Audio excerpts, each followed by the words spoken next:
Friday, everyone. Thank you for coming. Per usual, I am not supposed to be in this seat tonight. Dr. Sira was supposed to be here, but I'm filling in. She's sick. She's a little under the weather. I know I'm second best, and I also know that I have a Y chromosome. So, thank you. But let me introduce our speaker, which is Leslie Jackson. You're a functional nutritionist, and you are local to Austin. Yes. But you serve people all over the nation, right? I do. Yeah, actually internationally as well. Okay, well, that's lovely. Yeah. Tell us a little bit more about like what you do, what you specialize in. Yeah, absolutely. And all of that. Yeah, of course. So I have fully dedicated my private practice to women. I'm a functional nutritionist and integrative health practitioner.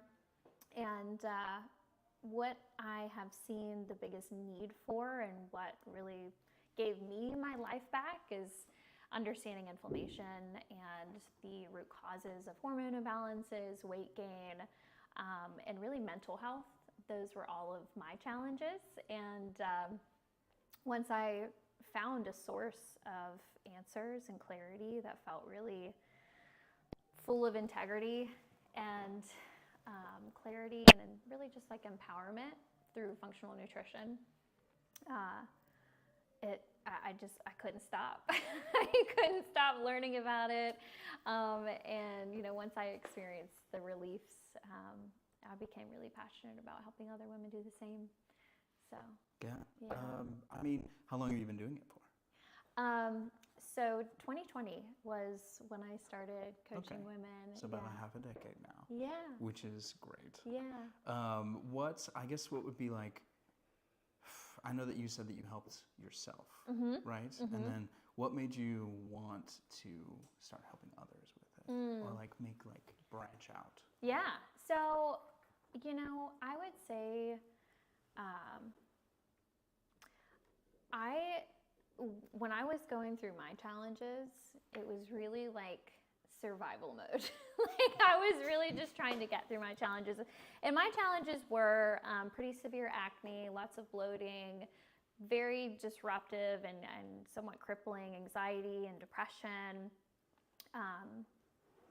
chronic fatigue, and all symptoms that were extremely disruptive to my quality of life. And I went through them right at kind of like the peak of my corporate career. So before I was a functional nutritionist, I was a vice president of enterprise sales and technology.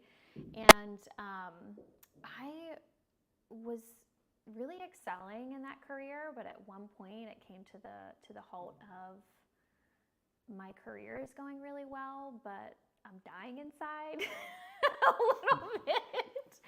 And I really intuitively knew this is not sustainable. I was looking at, my people that were in roles above mine, and I was like, there's no way that I'm going to be able to sustain this way for another 10, 15, 20 years. And so that really drove me to have to address myself.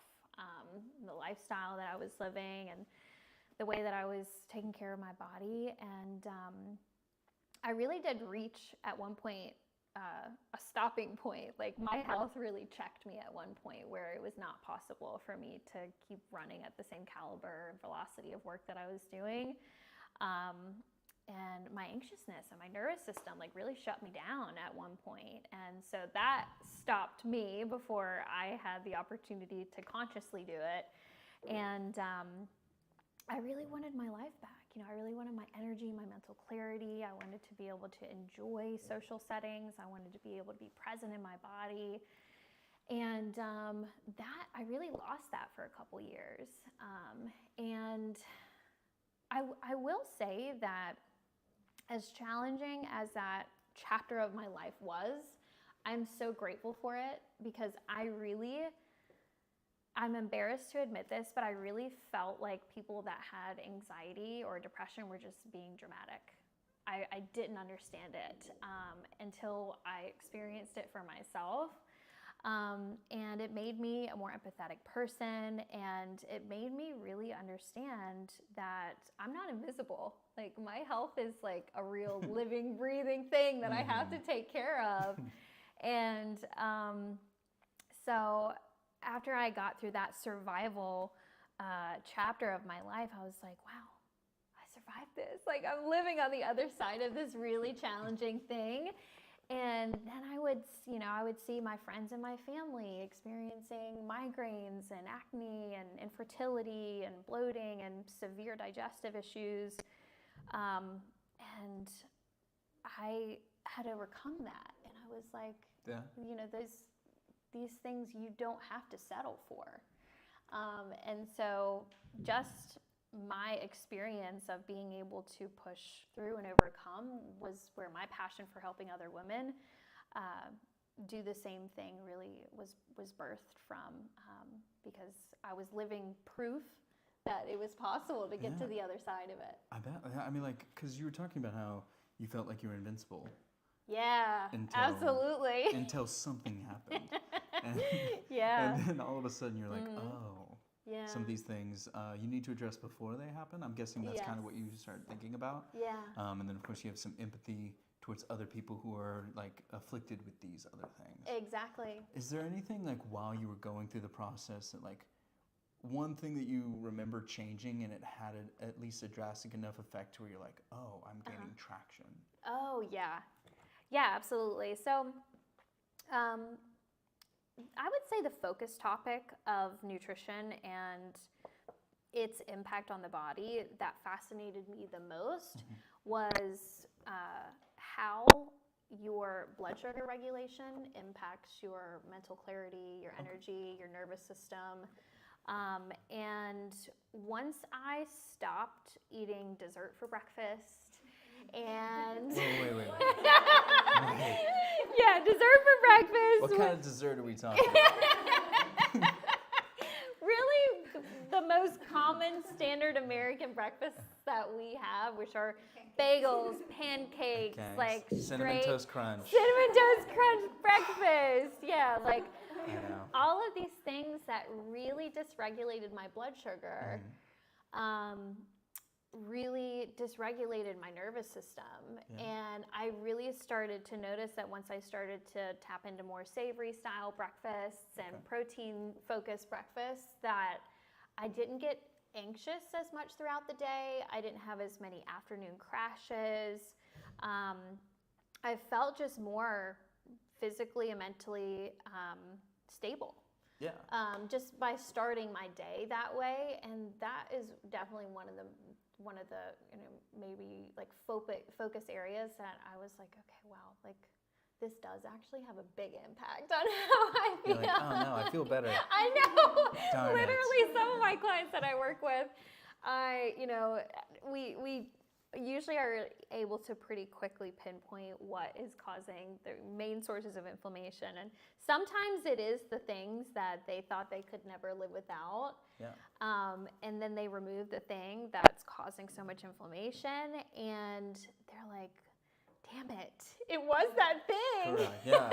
And you're like, oh, no. Almost disappointed that it worked because they felt so much relief after getting rid of the thing that wasn't agreeing with them. Well, my question is like, so if like people even like, sometimes people don't notice that they have these problems. And then like, so you're talking about how you had to almost like seek this out, be like, oh, I have to do some self-testing. Yes. What's a good way that you can maybe think that you have some extra inflammation, or maybe that you need to make some of these changes, even when you may think you're invincible? Yeah. Well, it's hard because today we have so much normalized a lot of the flare signals that our body is trying so hard to communicate with us through. Such as the bloating and the acne and the fatigue and the low mood. So me not being a woman, yes. How are those normalized? How are those normalized? Well, I think that we have found just about every way to cover up our symptoms rather than figuring out why they're happening with makeup or corsets or caffeine. Like caffeine is it'll cover up a lot. Really? Oh my goodness, yeah. Yeah, it'll cover up a lot. There's a lot of concealer and caffeine and, the high-waisted that'll cover up a lot. I just use caffeine to get the shakes. I mean, I don't know that. Like. Yeah, there's a lot of things that we do and consume on a daily basis that cover up our symptoms. And then eventually they start to compound. And that's when they start escalating into disease in the body. And we start, experiencing PCOS and fibromyalgia, those types of symptoms that, diseases that we saw coming through symptoms usually years in advance. But we cover them up for so long that they then eventually escalate into things that are a bit more aggressive to handle. And then I guess once it gets to that point, people almost feel hopeless. Yes, I would say so, but I also think that our medical system today has convinced a lot of people that they are not capable of reversing the damage. The belief that the body knows how to heal when you give it the raw materials and the support that it needs to heal itself is not traditional thought. Yeah. Here. And I'm just gonna assume here, but like sometimes when you get somebody who signs up for your services, is almost one of the first things that you have to do, because I know I have to do this, is like give them hope again. Oh my gosh. Yes. Yeah. So do you have any like anecdotes or anything that comes to mind? Yeah. I mean, one of my taglines, if you're not familiar with my brand, is, babe, you deserve to feel damn good in your body. And I think that we've gotten to a point where we've really normalized settling for feeling like shit all the time. And, there's a lot of things that women are held back from in their life that is due to an under-supported health situation. I've worked with clients that they withhold from doing a photo shoot because they don't want to be seen in front of the camera. And that photo shoot would boost their brand. It would boost and expand their business. Those compounding effects. Yeah, absolutely. Yeah. And, I think one of my first stops when I meet with my clients is just reminding them, or even sometimes telling them for the first time that they've ever heard, that you deserve to feel damn good in your body in front of the camera. Like, you deserve to go out into social settings and to feel grounded and enjoy your experience. Yeah. I just very deeply believe that is what women deserve. That's what men deserve too. And you know what I will say is that I'm actually glad that you're here. And I'm glad that you're having this conversation with us, because I really think that the world would be a better place if more men had better exposure to women's health information. I mean, I told you earlier that I'm clueless in the nutritional aspect, or I think I am. I wouldn't even know where to begin when it comes to the nuances and the nebulous factor that is women's hormones. So I'm happy that you're here to explain a lot of that to us. And like, also what I want to let you know is that, like, if thank you for laughing at me. But so if y'all have any questions, or if y'all want to chime in for here's or hoorays, then please feel free. Yeah, absolutely. I'm gonna move on to for sure. Let's do it. Okay. Did you start out knowing that you would want to help other women struggling with hormone imbalances? No. What I might have mentioned earlier is that the chapter of my life that birthed my passion for figuring out how to create health, I was in full survival mode. Complete survival mode. I really didn't know if I was going to make it out on the other side of it. But once I made it out on the other side, and I discovered that there is so many supportive and revolutionary health creating modalities, I wanted to stand on the top of every building and shout it from the rooftops that, like, listen, ladies, like, we can truly, we have so much power over our experience in our body. Like, we really do. And we hand it off and unconsciously in a lot of ways because of a lot of programming. That's just very standard in this country. And I would say, you know, after I was able to prove to myself that I was capable of healing, I really wanted other women to experience it. So I did not know that this is what I would do, but once I discovered the power of this work, I was on a committed lifelong mission to help other women do it too. Which building would you choose? Well, at the time I was living in New York City, so probably Empire State Building. All right, perfect. Yeah, that's a long way up. Yeah. So just to get a general overview, like how would you define in your own terms functional nutrition? Yeah, so in a one sentence, I would say it is the science of creating health. Okay. And I've actually posted that on a Threads one time.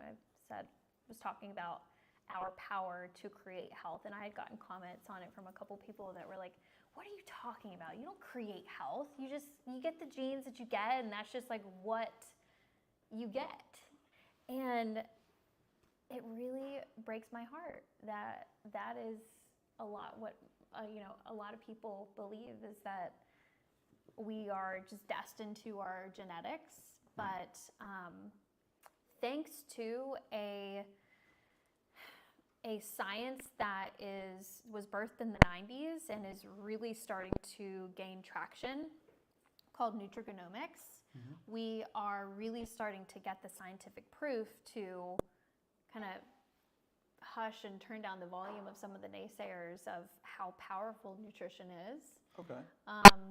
And in the 90s is when nutrigenomics really started to be studied, which is the science of how nutrition impacts our genetic expression.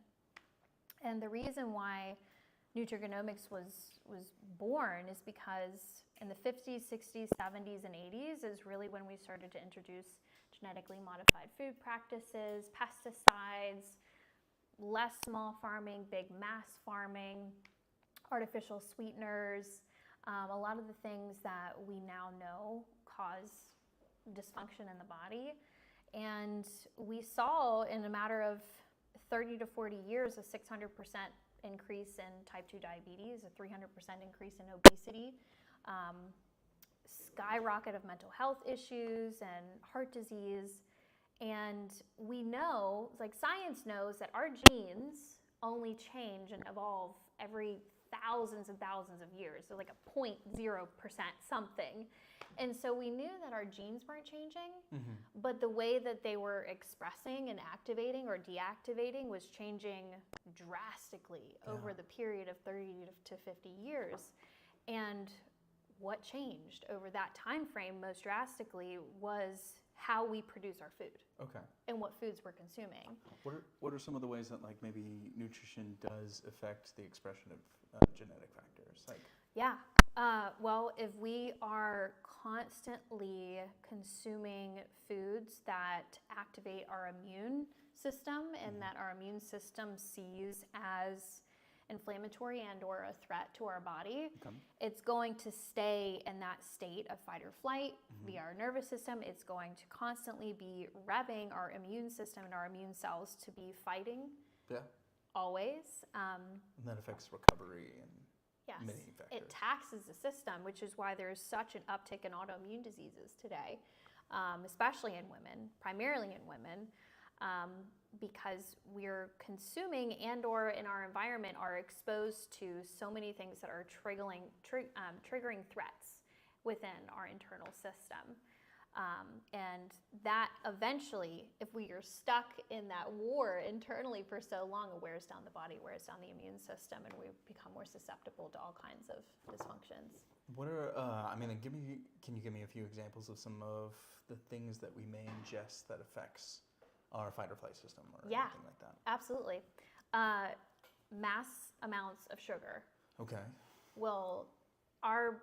we consume hundreds, I would say close to, I think the actual percentage is close to 275%, if I'm remembering correctly, of increase in the amount of sugar consumed in the amount of 100 years, like 275% in comparison to 100 years ago. We didn't have access to the amount of sugar that we have access to today, and it freaks out our blood sugar, it freaks out our nervous system. Our digestive system really wasn't built to metabolize the amount of sugar that we consume today. And really poor quality animal meats. Okay.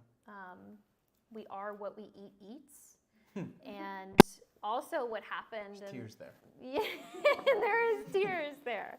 Also what happened in the 50s, 60s, 70s is we started to change the way that we raised our farm animals. We discovered that they can survive off of grains rather than on grass fields and pastures where they had lots of sunshine and space. So our animals are consuming an inflammatory diet, and then they're getting treated with antibiotics. Their immune systems are shot. Their digestive tract and their microbiome dysfunctions is passed down in their meats. And that's very inflammatory for us to consume. But I think it's important for me to note that a healthy animal that was fed its natural diet, which is usually a pasture, just straight 100% grass-fed, that can be a really healthy animal. They have lean meat, very rich in omega fats, higher in protein, leaner. They're so rich in protein and so rich in nutrients, but it all depends on the life and the diet that animal lived. So I would say poor quality meats, sugar, pesticides, and anything that keeps a food shelf stable for a longer period of time. So gums, preservatives, because gums and preservatives, they are put into this food to prevent it from decomposing on the shelf. So when we ingest it and it's prevented from decomposing on the shelf, it's also going to be prevented from decomposing in our digestive tract. So it causes us a lot of flare, and it causes leaky gut. And leaky gut is exactly what it sounds like. It's literally tears in our intestinal wall. Yeah. And our immune system lives right along the lining of our intestinal wall. So it's constantly getting flared and exposed to things that historically didn't have exposure to, because we weren't eating preservatives and pesticides like this until the 50s and 60s. Okay. I'm gonna try and segue this, but like, Yeah, so please. we're talking about like, you know, the inflammation, leaky gut and everything. Yeah. How does functional nutrition affect hormones? So I would say functional nutrition, it is our hormones, because our nutrition, our sunlight exposure, our hydration, our sleep, our environment, our relationships, our emotional stability, it is what fuels our cells, and our cells is what fuels our hormones. Okay. So, like, what's an example of a specific hormone that maybe we can like start to address via functional nutrition? yeah. So I would say in women, the sex hormone that is the most depleted and challenged in today's environment, and with our current diets, our standard diet, is progesterone. And progesterone is female, well, men have it too, but it doesn't fluctuate like it does in women. And a lot of women experience miscarriages because of lack of progesterone production. Okay. And it suffers a lot when a woman is in a chronic state of stress. Okay. So ways to promote progesterone would be to eat a diet that does not cause stress to the body. a diet that is more protein and produce rich, full of antioxidants, because the precursors to progesterone and estrogen and testosterone and DHEA are all micronutrients, which come from our food. And also our stress hormones like our cortisol and our adrenaline, they have a profound impact on how our female hormones balance themselves, because the female body is very sensitive to its access to resources, is very sensitive to whether or not it is in a safe environment, because every single month our cells, many times every second, are analyzing our internal environment and our external environment for safety. And if it chronically feels unsafe, if it chronically feels inflamed and under-resourced, it will revert to survival mode versus thrive and procreate mode. So I don't know if I'm going too deep in on this one. No, it's great. No, I was about to ask more. Like, how does that make sense to you all? Do you guys have any questions about the balance of progesterone, estrogen, or any of the sort? Yes. Do you know about DHEA? Like, if cortisol is high, does it naturally dip, or is there something else that affects DHEA? Yeah, DHEA is pretty sensitive too. Testosterone and estrogen, I believe, are the least sensitive to the stress and are the least impacted. But what I would also say is one of the most common things that I see in labs today is not always that there's too much estrogen, because I find just in conversation that having estrogen dominance is really becoming more common knowledge, but understanding that having balanced estrogen is dependent upon having adequate progesterone. It's the ratio that we're looking for rather than just having equal. And so estrogen dominance really primarily comes from just simply not having enough progesterone to balance it out. Progesterone truly does thrive in our luteal phase, which is the second half, and estrogen thrives in our follicular phase.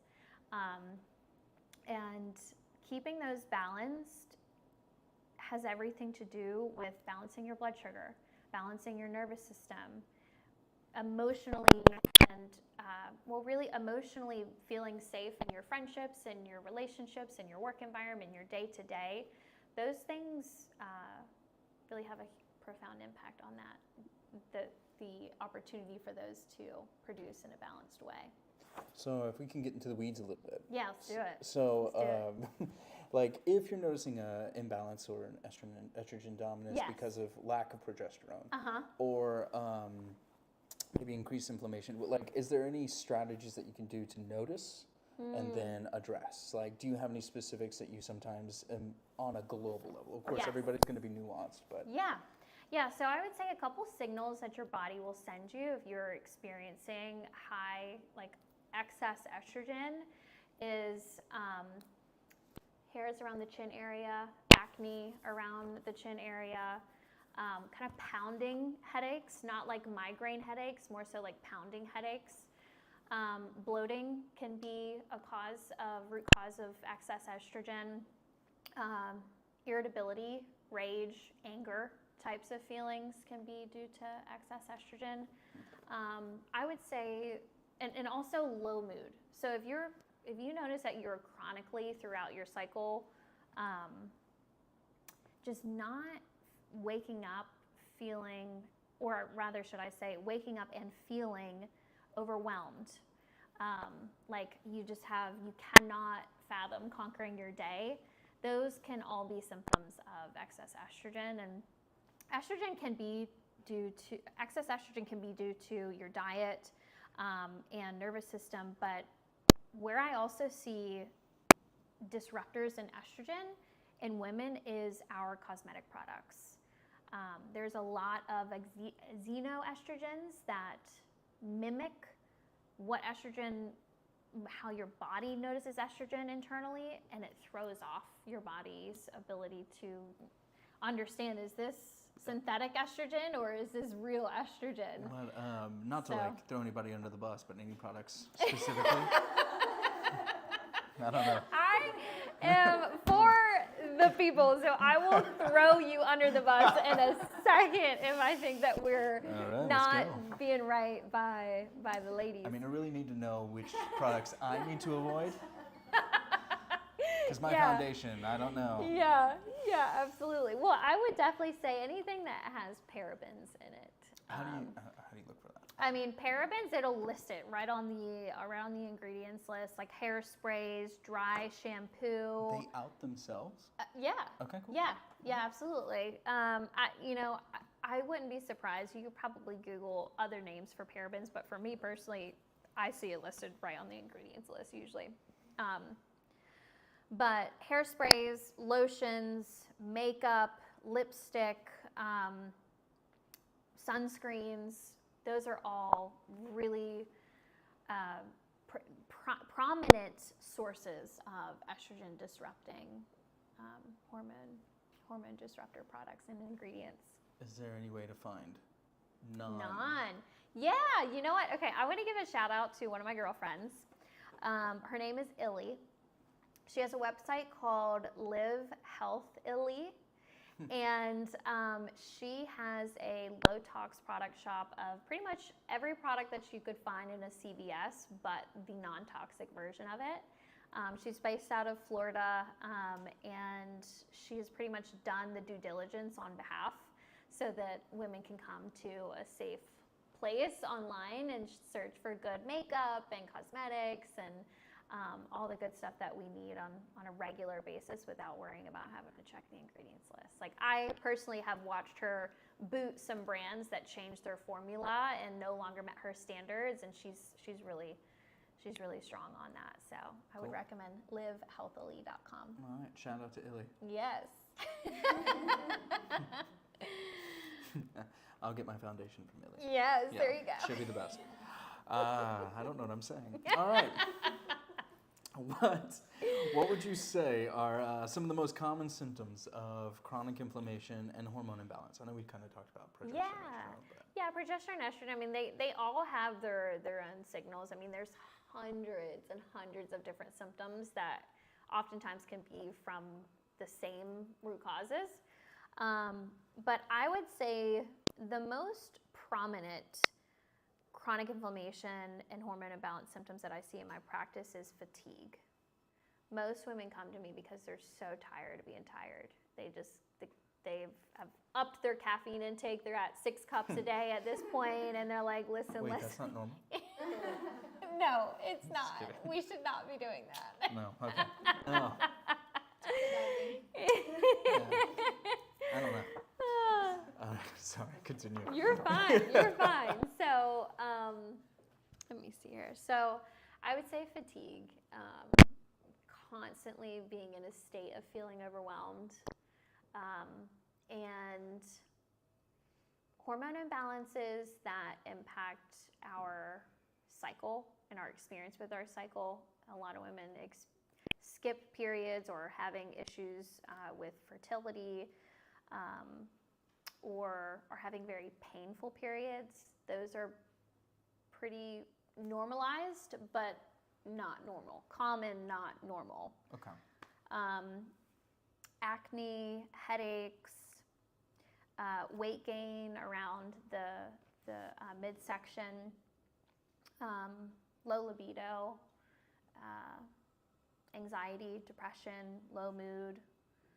Those are all your body talking to you, trying to let you know that a need is not being met, or there is being an excess of exposure to something that's causing dysfunction. Yeah. Mm-hmm. What would you say is like the step one besides noticing and like seeking help? Would you recommend?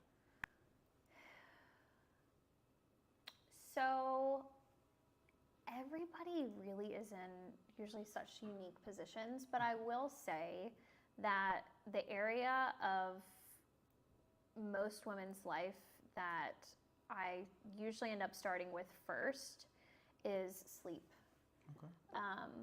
If your sleep is off, everything else is going to be off. Sleep is your master detoxification opportunity. It is your master hormone balancing opportunity. It truly restores and regulates everything. Mm-hmm. Yeah. Your brain has to sleep. It needs enough sleep, and it also needs enough quality, deep restorative sleep. And what I see most often is we're consuming in excess of caffeine, and it's disrupting our sleep pattern, and then it just turns into this cycle of caffeine, because I'm not getting enough sleep, but I'm not getting enough sleep because I'm too caffeinated. Mm-hmm. It's interrupting my sleep cycles. So I would say if there's anywhere that I would start if you want to move the needle the most is with your sleep. Ideally, women need somewhere between 7 to 9 hours of sleep at night, ideally around 2 hours of REM sleep, a minimum of 90 minutes of deep sleep, and getting really clear on what we need to be doing in the evening to set ourselves up to be able to drop into sleep. Because if we're going straight from work, TV, drama, news, all of that, thinking that we're just going to then immediately drop into a deep sleep, it's just not how our bodies were designed. So creating a down-regulating evening routine will probably be really supportive to getting that sleep. So you like settle down, light some candles, Yeah, make make it a ritual.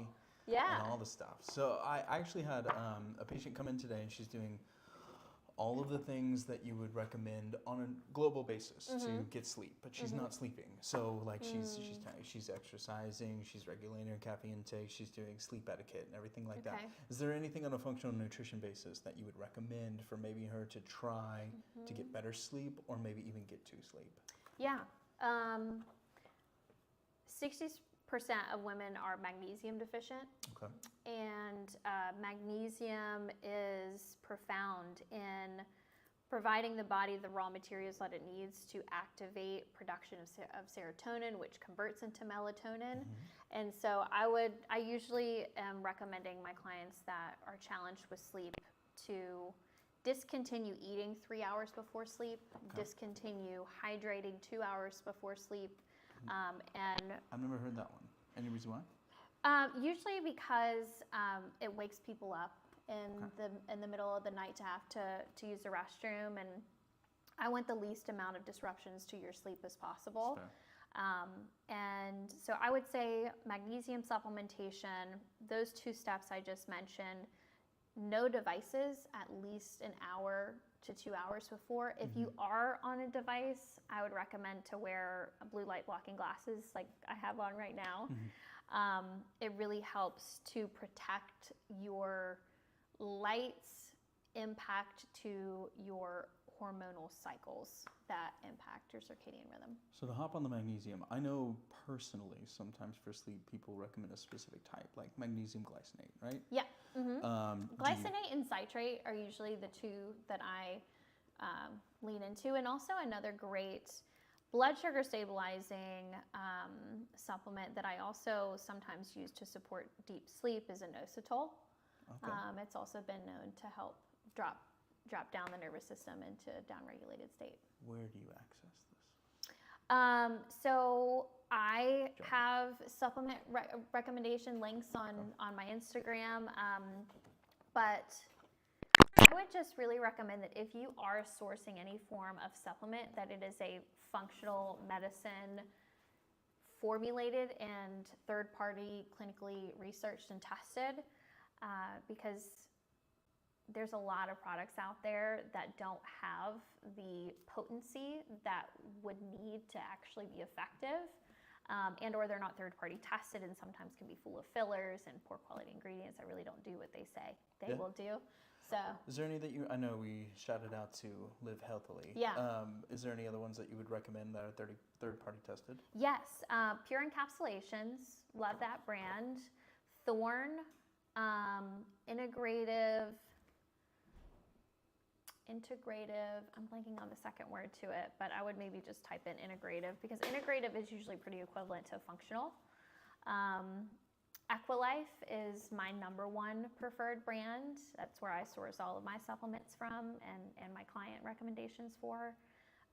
Those would be my primaries. Okay. Yeah. Mm-hmm. Yeah. I'm going to ask this question only because I know it's setting me up for a no, but Okay. is there any simple fix to balancing hormones? Huh. Oh, there's maybe? You know, Okay. Gives hope. I know, sometimes right? it can be simple. Okay. Sometimes it can be simple, like dependent upon what kind of scenario of symptoms that my clients come to me with. If it is a gut-related root cause issue, it usually takes about 6 months to address.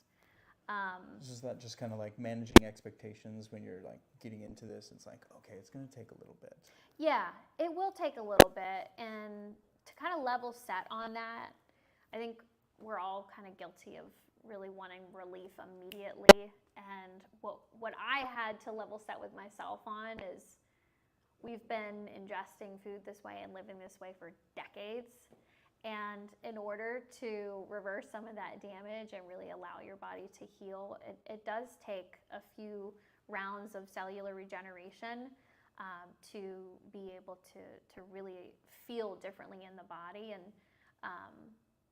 something I always love to share is we literally cellularly regenerate 25% of our cells every 3 months. So 6 months out from today, if you were to start over the next 6 months really making some shifts in what you're putting into your body, because what you're putting into your body is what your cells operate off of, and upgrading that intake and getting the sleep, getting the sunshine, hydrating well, cellularly you will be a different human being 50% in 6 months.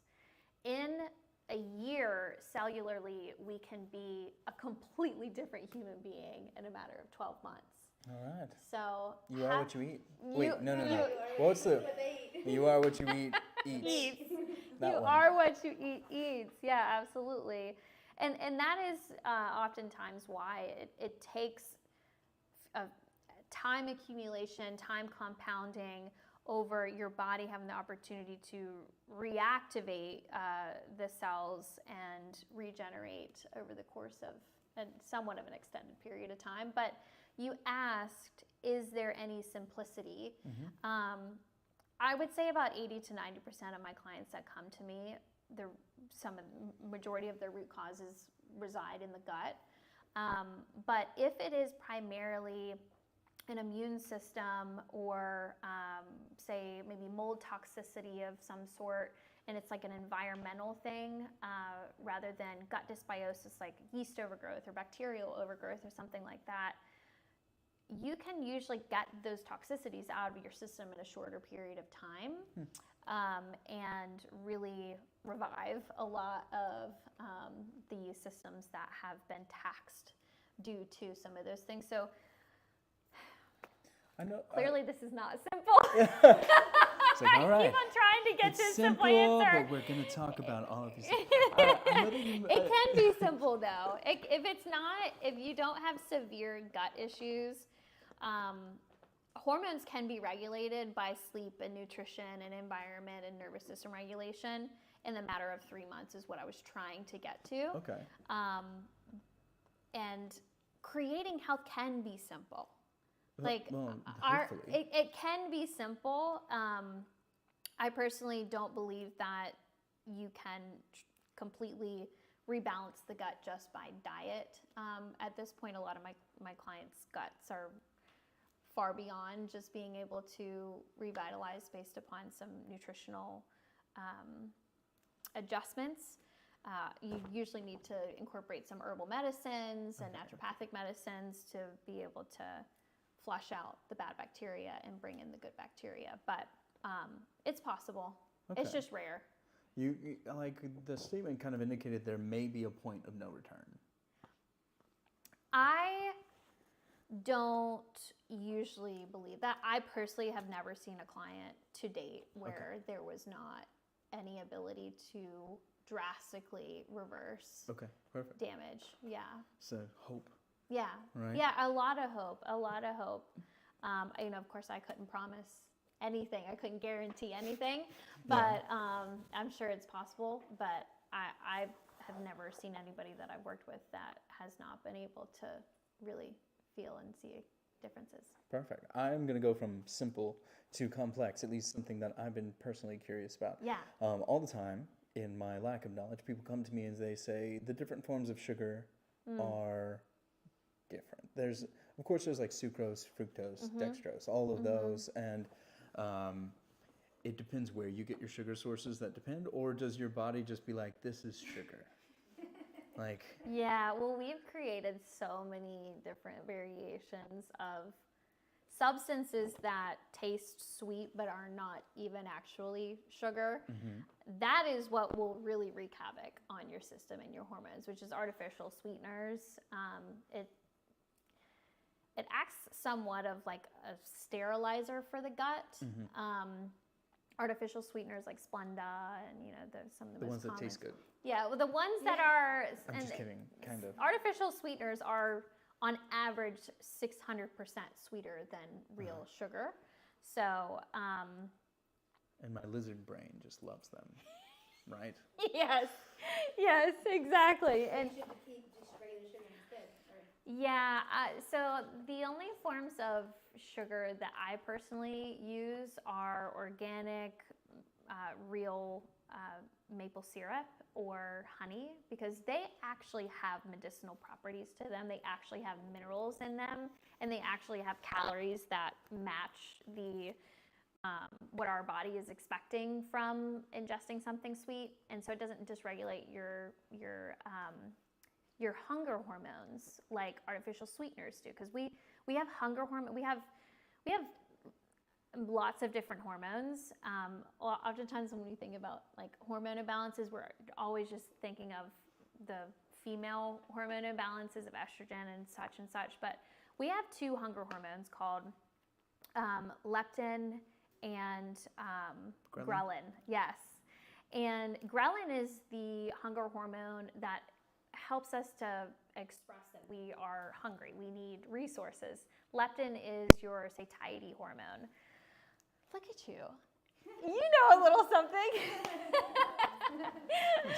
And artificial sweeteners dysregulate our hunger hormones because we're ingesting something sweet and our body expects to receive a pretty rich caloric intake from that.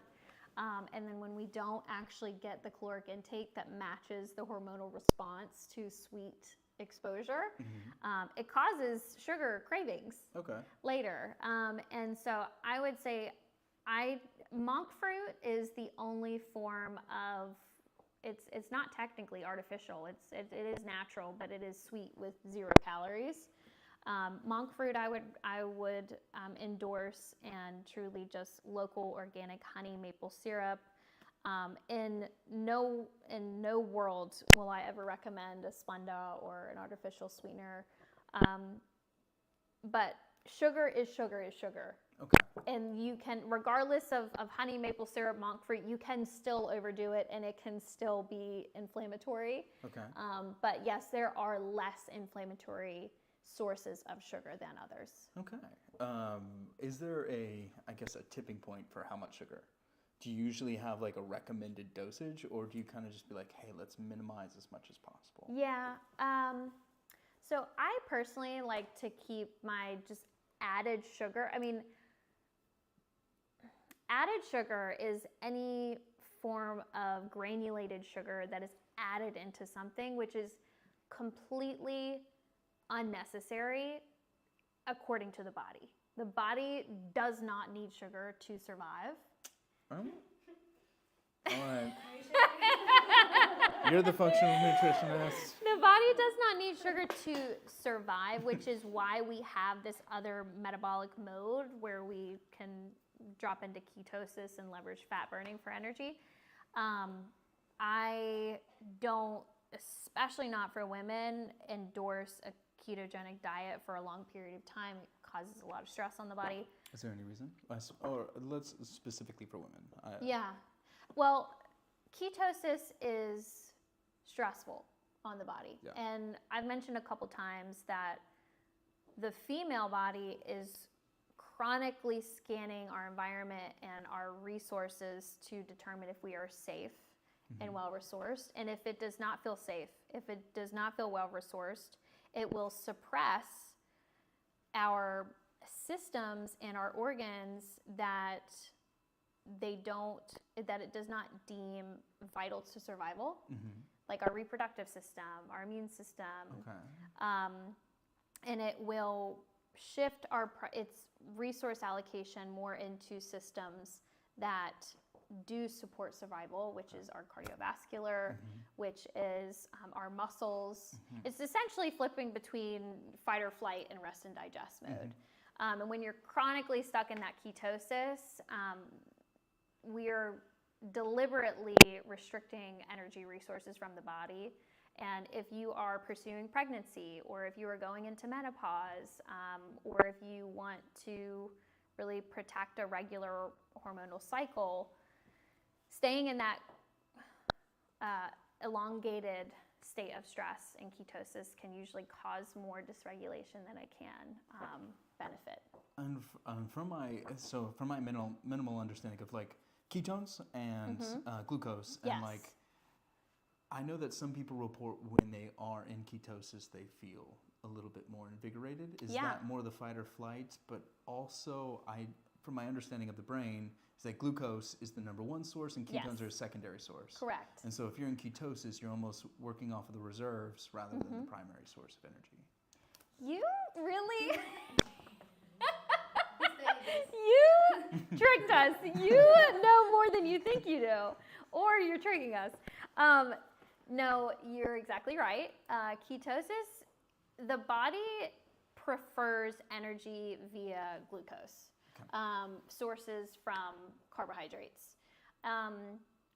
But the body can function off of ketones, but for a prolonged period of time, for women, usually if they can even get into ketosis without experiencing hypoglycemia, sometimes for women they will experience the positive feelings and then they will hit a wall after about 4 to 6 weeks. What runs out around 4 to 6 weeks? Is that just the glucose stores, or? Well, usually they'll start experiencing disruptions in their cycle. Low mood, low energy, depression, things.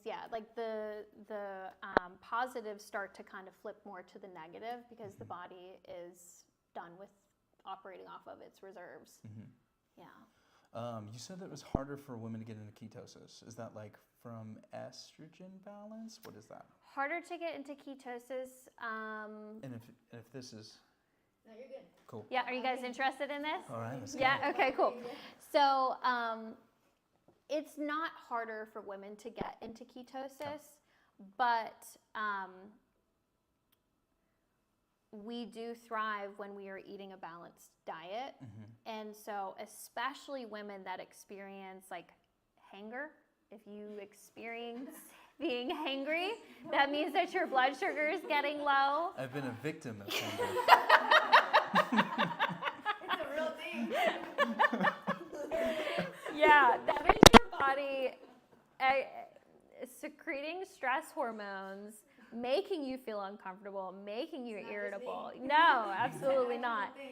Yeah, and so that's what I'm saying. I mean, sometimes women will pursue it and be so uncomfortable, so irritable, so dysfunctional and disrupted that they don't pursue the diet. And some women don't experience severe disruptive hypoglycemia. Hypoglycemia is when your blood sugar gets low. Hyper is when it spikes high. So, it just is whether or not they're willing to actually really pursue it despite the severe discomforts. Okay. Yeah. And so hunger may be like a signal flare for blood glucose regulation, right? Correct. There's other like signal flares that people commonly experience, and it usually manifests in like skin, right? Yeah.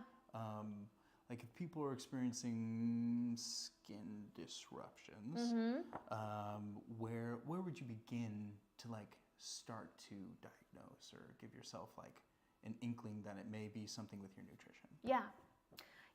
So I probably should have made this statement at the beginning. I am not a medical doctor, so I do not treat, diagnose, or... My fault. I used the word.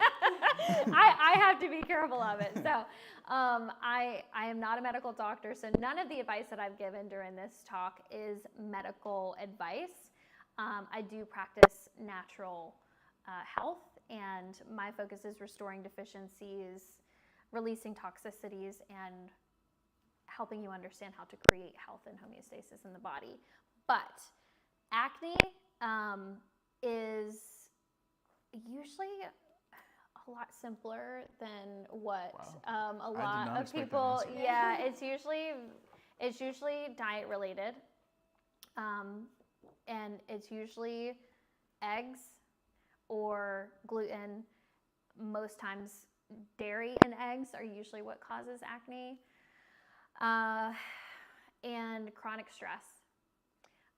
Those are usually the things that I address with my clients, and they're usually pretty upset when we remove the dairy and their acne goes away, and then they realize that they have to stop consuming the dairy.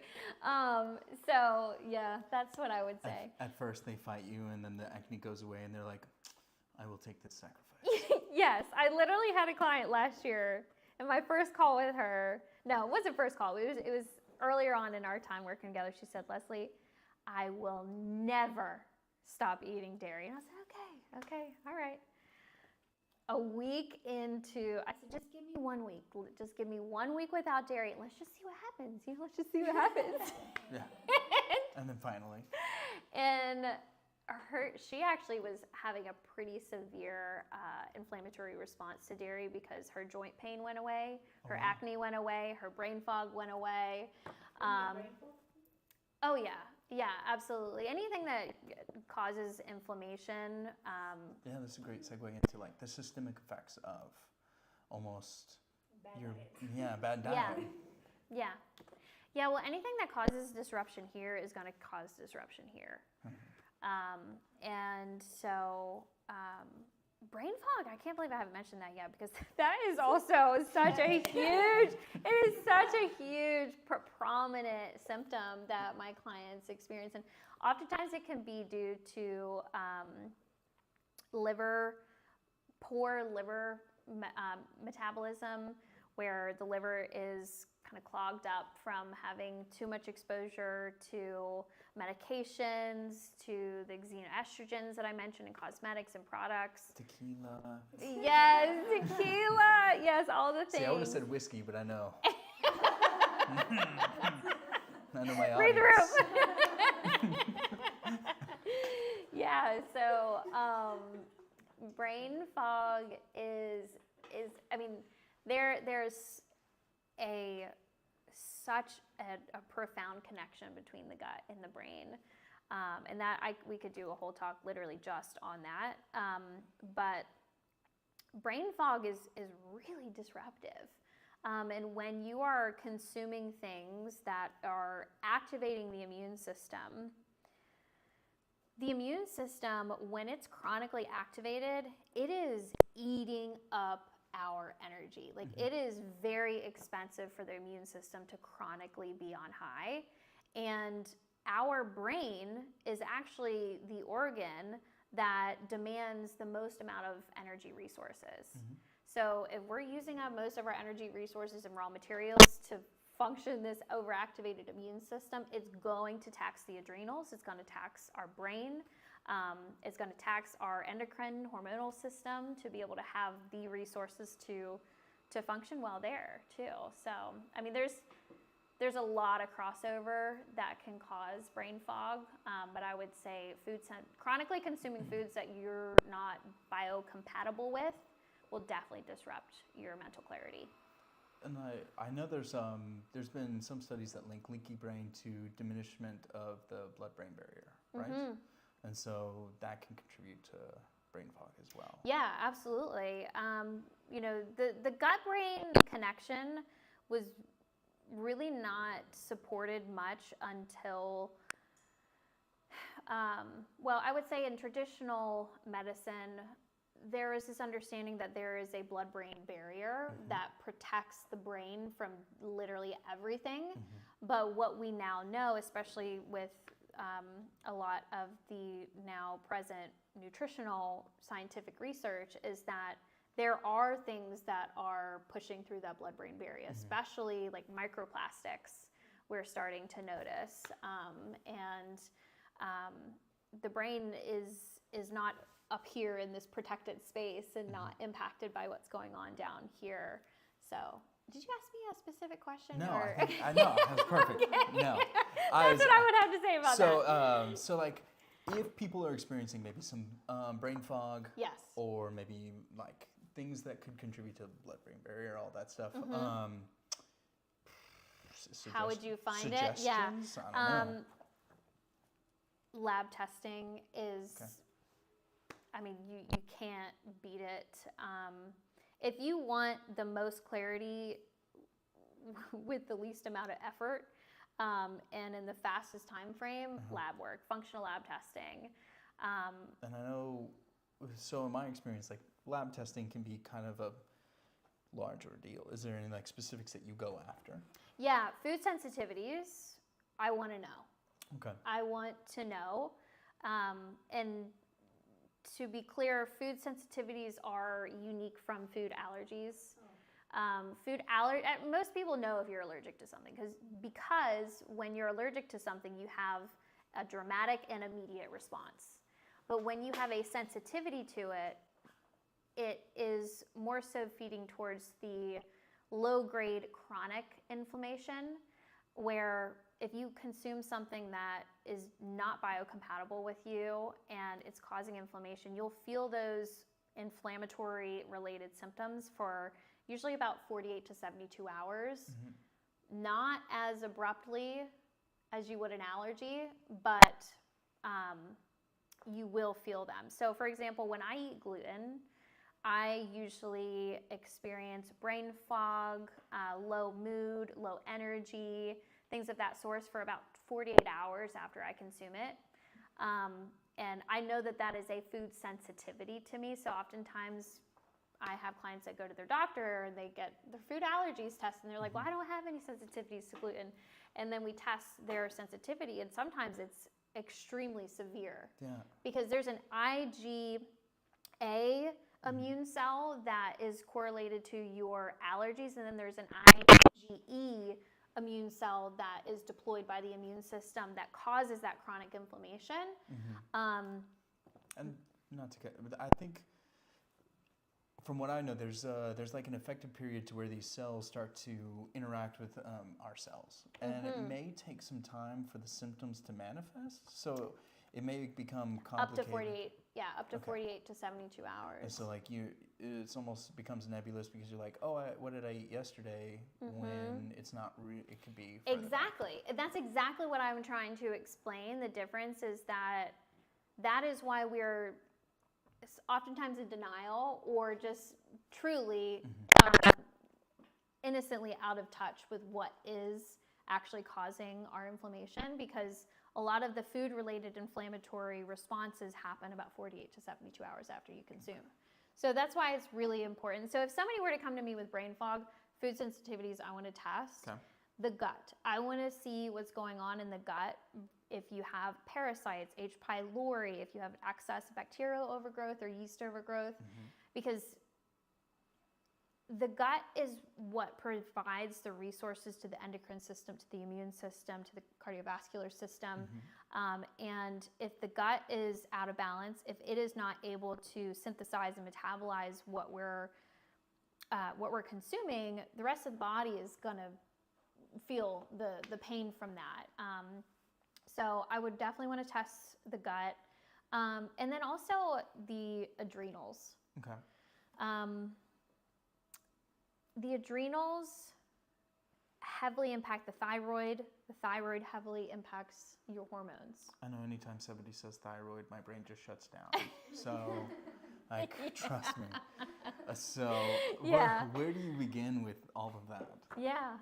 Well, so this is why you hire a practitioner, because going into a library of lab tests, not really knowing, first of all, there are resources where if you wanted to go do functional lab tests, you can do it from home, you can do it yourself. You can even get them, interpreted for you.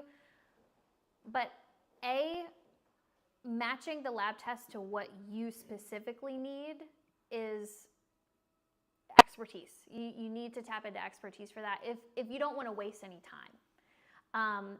B is you need to be able to interpret the results to really understand what it means, because if you look at a gut health test and try to pronounce some of the words that are on that test, I mean, you need to be able to understand it. There is a story that you can see about your current health, state of health, the history of your health when you're looking at these lab tests. And then you need to be able to act on it. So partnering with a practitioner to steer you in the right direction of, this is the lab test that you need. This is what the story that the lab is telling you. This is what we need to do about it. Yeah, that is what I would recommend. And like, not to plug like you Yeah. and your expertise, but like this is where That your is what I services do. become Yeah. become crucial, because like you can like venture into the dark Yeah. and like eventually figure something out. Yeah, absolutely. But do you want to can. take the time, all that stuff, when really you can just have like a guide who's like, follow me. Yeah, exactly. Yeah. So okay. Yeah, so you this can is- waste a lot of money and a lot of time testing for things that really aren't the most important thing for you to be testing. And that or may make it harder to distinguish, or overwhelming. Yeah. Yeah. It like, yeah, 'cause I then was you're- trying to explain to my mother-in-law what I do, and she's the sweetest thing ever. She's so curious and she wants to know. And I recently was having a conversation with her about it. She's like, Leslie, that sounds so complicated. And I was like, this is why I don't explain any of this to my clients as we're just starting to work together, because you don't have to worry about all of the things when you have a partner in your health journey. That can guide you and help you understand, this is what you do need to take away from this. All of this other stuff, not relevant. Don't make it take up your headspace. But yeah, I really can't recommend enough. Even if it's not with me, if you wanted to pursue getting to the root cause, getting some functional lab tests done, and work with somebody. Have a partner that's going to guide you and really bring you through the process. And what I was about to plug is, functional lab testing is significantly different than conventional lab testing. It is a very expansive realm that hasn't been very welcomed into the traditional medical system quite yet. And like, per my prompts here, you started an amazing program to help women understand their gut and find personalized solutions. Yeah. How would you describe the Radiant Health Collective? Yeah. Okay. So the Radiant Health Collective is my online membership community platform, and Dr. Syra, who is not here tonight, unfortunately, but she's actually a featured special guest masterclass host in the community. And so the Radiant Health Collective is a safe space for women that I've founded with the intent to provide women guidance on where to get started, how to be surrounded by other women that are on the same journey and are pursuing similar goals, have felt similar struggles, with resources and guidance along with it. So that is the Radiant Health Collective, and it is one of my services of my private practice. Yes. How do people access? How do people access? So it's linked up right on my Instagram. My Instagram is nice and simple. It's Leslie Jackson Wellness. So if you go to my website that's linked in my Instagram, you can see all of the different ways to work with me. You can read more about the collective. You can read my client testimonials and really start to understand what I'm building. I love it. Yeah. Yeah. Let's see. I don't even know. I'm going to go to the next prompt. Okay. Oh, you already answered this one. How long does it usually take? You said around 6 months, at least for the basic level of things, right? You should ask me that question. Okay. How long does it usually take to start feeling changes when someone does begin implementing tools to balance your hormones? Yeah. So literally within a week. No way. Literally within a week, most of my clients start to notice pretty significant improvements. There's a lot of blind spots oftentimes that are really simple to fix. Okay. There's a lot of solutions. Give me an example of a blind spot. Sleep. Okay. Sleep is huge. Walking. If we are not getting a minimum of 10,000 steps a day, we are living a sedentary lifestyle. And our bodies were designed to move. When we don't move our body, it gets dysregulated. It dysfunctions. And if you want to move better, come see August. Yes, that's right. Absolutely. Absolutely. I know that some people, I personally recommend walking after dinner. Is that something that you support? Real. Walking after meals makes a profound difference as to how well your body balances your glucose after you consume a meal. Especially after you consume a carbohydrate-rich meal. If you will just simply go for a 10-minute walk afterwards, I believe it's like a 35 to 40% decrease in glucose spike if you just go for a walk after you consume anything carbohydrate potent. But most of the time women are so concerned with caring and being there for everyone else. Mm-hmm.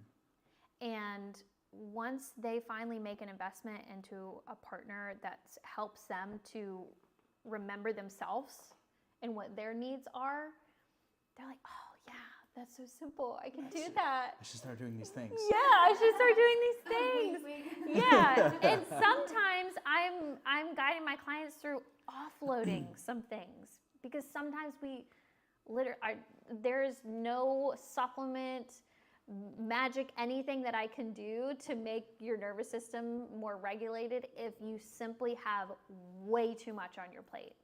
Sometimes that is the solve is doing less. Sometimes the solve is doing a little bit more. But regulating the sleep, getting the 10,000 steps, and applying those practices into your day. So it's not just another thing we're adding to the list because we only have so much time in the day. Hydrating and not skipping meals. Like once you start doing those things, like you can experience an immediate improvement in how you feel in your body. Okay. No anger. Yeah, exactly. Yeah. No the victims sugar of anger. cravings, headaches, fatigue,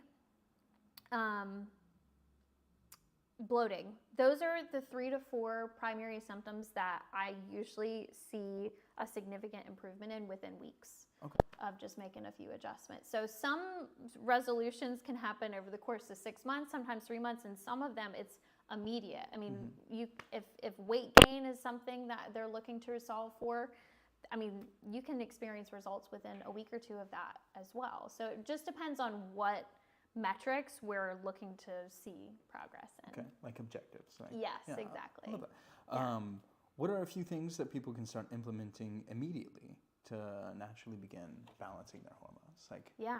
I would say stop eating dessert for breakfast, savory breakfast, get moving. I mean it when I say 10,000 steps a day to me is more important than getting in resistance training. Because if you are chronically sedentary, you're not getting enough just baseline activity in the body, you're going to experience chronic inflammation symptoms. I prioritize the 10,000 steps over everything else. And then, of course, resistance training, it's a longevity, it's a quality of life. We need it. Our muscles help to regulate our hormones, our blood sugar, all the things, our energy. So resistance training, I primarily recommend at least 3 times a week. Getting in some cardiovascular training is also important, 1 to 2 times a week. Hydrating with about half your body weight in ounces per day. Throw some electrolytes in there. It'll help to really absorb the minerals and nutrients. And focusing on what you need the most of and letting go of the focus of chronically thinking about the things that you need less of, like less sugar, less gluten or dairy, or whatever it is that for you feel like you need less of. Focus more on the foods that you need the most of, which is high quality proteins and a ton of vegetables, fruits and vegetables and protein. If you did just those few things, depending upon where you stand today, you may feel like a brand new woman just in the matter of a week or 2. That's where I would start. Okay. Yeah. I mean, those seem like great ways. Feasible, right? Yeah, feasible. Yeah. I like feasible. Yes. Is it okay if I start opening it up to questions? Yeah, absolutely. Okay. Please. Do y'all have any questions? Come on. Food sensitivities be also related to like leaky gut? Oh my gosh. What a great question. So the question was, could food sensitivities be related to leaky gut? Yeah. Yes. Yes. Okay, so when I run a food sensitivity test, and if I see that you have dramatic sensitivities to just about everything, or 75 to 80% of what's on that list, which I'm testing for over 190 different foods, leaky gut. That's what it says to me, because if you have an overactivated immune system due to the immune system being exposed to just about anything that flows through your intestinal tract because of leaky gut, your IgE immune cells are going to be rampant in the system. And also, if I ran a food sensitivity test and I saw that you had 0 sensitivities, what that tells me is that your immune system has shut down and that it is not populating. It gave up. Your immune system can give up. Like Addison's disease is your immune system literally giving up. I mean, I have a client right now that her immune system has shut down. And so I don't ideally like to see too many sensitivities or none at all, because that means pretty severe conditions. I mean, I don't want to say I don't like to see it. It is relieving to identify what the root cause of those things are, and they're very much so addressable and resolvable. But to answer your question, food sensitivities very much so connected to leaky gut, because once you do heal and seal the gut and rebalance the microbiome, you will see a difference in your food sensitivities because your immune system's not chronically overactivated. That's cool. So then, does it once you fix that, you can have certain foods again? 100%. Yeah, and I mean, because I'm talking about sensitivities, not allergies. Yeah, yes, I know you get that totally. I just want to clarify. Allergies usually aren't reversible. Sensitivities. This is my belief that food sensitivities, you can tone them down, and if you do heal and seal the gut, balance the microbiome, you can become less reactive to inflammatory foods than you once were when you had a leaky gut, when you had an overactivated immune system. So what creates a food sensitivity then? Is it something that I assume comes over time? yeah, I don't have an answer to that. I don't know why we have food sensitivities. I have a theory. My theory is that we have not always flown our bodies all around the world. We have not always flown and transported food all around the world. And I believe that our systems.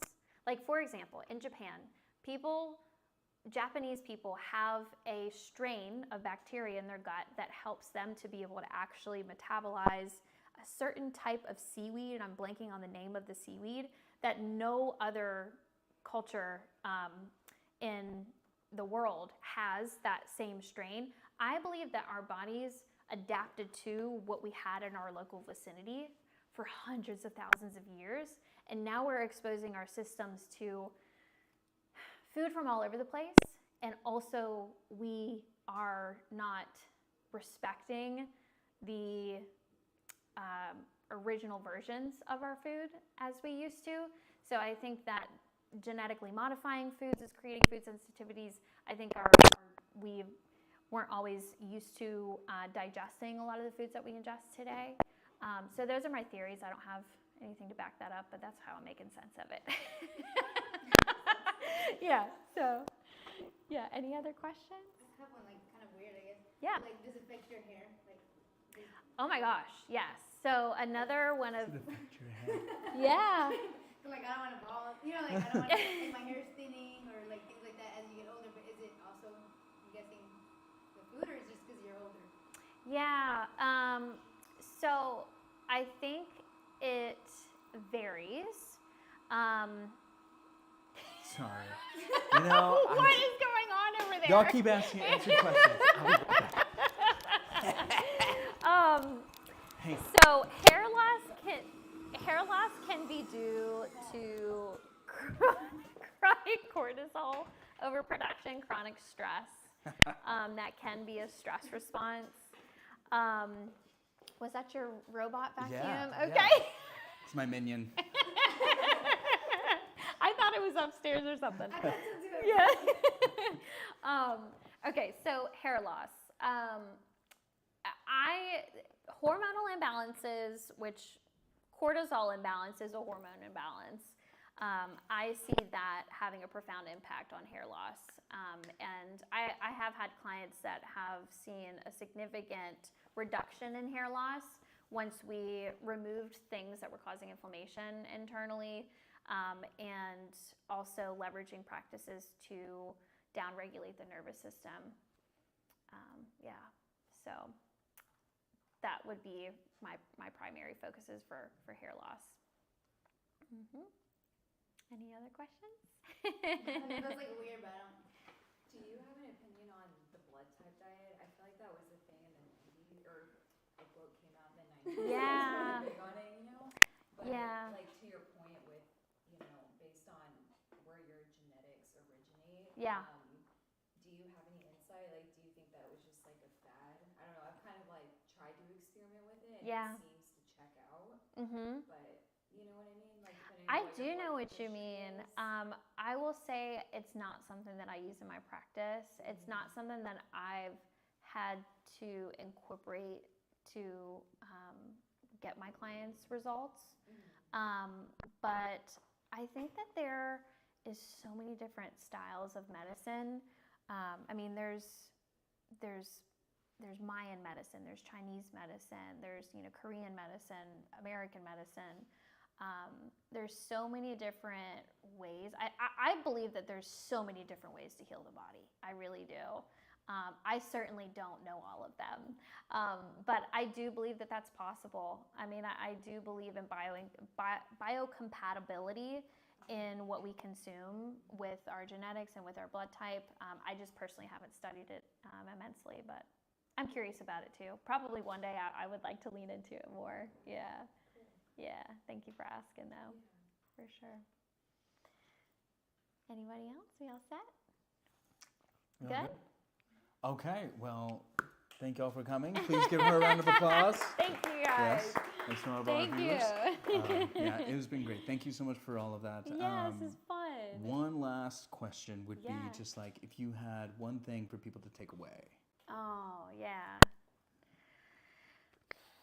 I would say don't settle. If you don't feel energized in the morning, if you don't feel excited about pursuing your purpose in life every day, if you don't feel confident and really genuinely good in your body, you deserve to. I really deeply believe that you deserve to, and I really just hope that you don't settle for anything less than you feeling damn good in your body. That's what I would say. Okay. Yeah. Well, one more time. Round of applause. Thank you, Leslie. Thank you all so much for coming. I'd love to talk more. Absolutely. Yeah. So what we'll do is we'll just mingle over there next to the food after we just talked about it all. But yes, please feel free to come up and ask Leslie. Yeah, I'd love to talk Don't with ask you all me more. anything. Yeah, because he knows nothing. I know nothing. Nothing. This is great. Thank you so much. Yeah, of course.